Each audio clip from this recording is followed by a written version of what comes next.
আমার সহধর্মিনী আমারে প্রশ্ন করলো যে কোথায় যাবা, আমি বললাম কাঞ্চন যাব।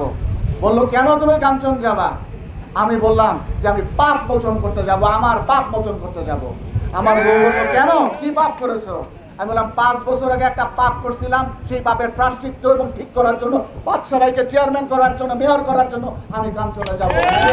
চিন্তা করে দেখেন, কারো বদনাম আমি করতে চাই না, কিন্তু মুদ্রা 2 পিঠ থাকে। এখনকার মেয়রের হচ্ছে 4 পিঠ। বুঝাই দেই আপনাদের পিঠগুলা। একজন হইতেছে পেঁয়াজ, দেখছেন না পেঁয়াজ? প্রথম লেয়ারটা খুব ফুটফুটা সুন্দর, যত লেয়ার খুলবেন একটা একটা করে ভাই বাইর হবে। 4 ভাই বাইর হবে ওদের। এক ভাই হইতেছে খুব সুস্বাদু, খুব মিষ্টি হাসি, দেখতে খুব টসটসা। একবার লেয়ার খুলবেন দেখবেন ব্যবসায়ী ভাই পিছনে দাঁড়ায় আছে। আবার আরেকটা লেয়ার খুলবেন দেখবেন সন্ত্রাসী ফেন্সিগর ভাই দাঁড়ায় আছে। আবার আরেকটা লেয়ার খুলবেন দেখবেন যদি কোনোদিন আওয়ামী লীগ ক্ষমতায় না থাকে, কোন অন্য দলে পাঠাইতে পারে, সেই বাইরে দাঁড়িয়ে করে রাখে। যেটা সত্য সেটাই বলবো। কেন বাপ মোচন? আজকে ছোটবেলায় আমার ছোট ভাইয়ের সাথে একটা খেলা খেলতাম, সেটা হলো আঙ্গুল এবং বৃদ্ধাঙ্গুলের খেলা। এই যে আসে না খেলা, এমনি এমনি করে ঘুরান, যখনই ধরবার যান এমনি করে দেন, এমনি ধরে। দেখছেন না? 5 বছর আগে আমরা যারা আছি, আমরা কোথায় ভুল করছি জানেন? ওই টসটসাটারে দিয়ে এমন এমন করাইছিলাম। যখন পাস করছে, আমার বাপে ধরছে, যখন ধরে দেখে বৃদ্ধাঙ্গুলি, দ্বিতীয়টা ব্যবসায়ীটা মেয়র হয়ে গেছে, প্রথম দাদার মেয়র থাকে না। আজকে যা সত্য তাই বলে যাব।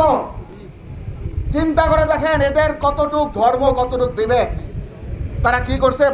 আমাকে একবার আজিজ ভাই বলছে, এখানে আপা আছে, আমি কথা বাড়াবো না। ব্যবসা কি করছে? তাদেরকে একটা প্রশ্ন করবেন যে ভোট চাইতে আসছেন, আপনাদের অর্থ উপার্জন করেন, টাকাটা কোথায় পান আগে সেটা বলেন। যদি বলে যে কাঞ্চনের ব্যতীত তারা টাকা কামাইতে পারে, কাঞ্চন না বেচা, তাহলে বলবেন যে ঠিক আছে, কিন্তু পারবে না তারা বলতে। যেটা বাস্তব, যেটা সত্য, সেটা আপনাদের জানা লাগবে। আজকে যদি কাঞ্চন বাঁচাইতে চান, এই যুদ্ধ আমাদের শুধু না, এই যুদ্ধ আপনাদের সকলের। এই যুদ্ধ প্রত্যেকটা মানুষের, প্রত্যেকটা ভোটার, কাঞ্চনের প্রতিটা যারা ভোটার আছে তাদের কথা আপনারা যখন ভোট দিতে যাবেন চিন্তা করে দেখবেন যে এমন একটা চেয়ারম্যান ছিল, এমন একটা মেয়র ছিল যার গাড়ি নাই। বাচ্চার মুখটার দিকে তাকাবেন যারা পিতা মাতা হয়েছেন ভোট কেন্দ্রে, তারপর আপনারা দয়া করে যাবেন।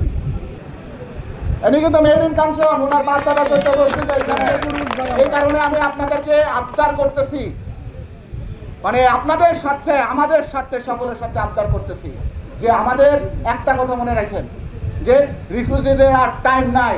মেড ইন কাঞ্চন আমাদের বাচ্চা ভাই, এই বাচ্চা ভাইকে ভোট দিবেন ইনশাআল্লাহ।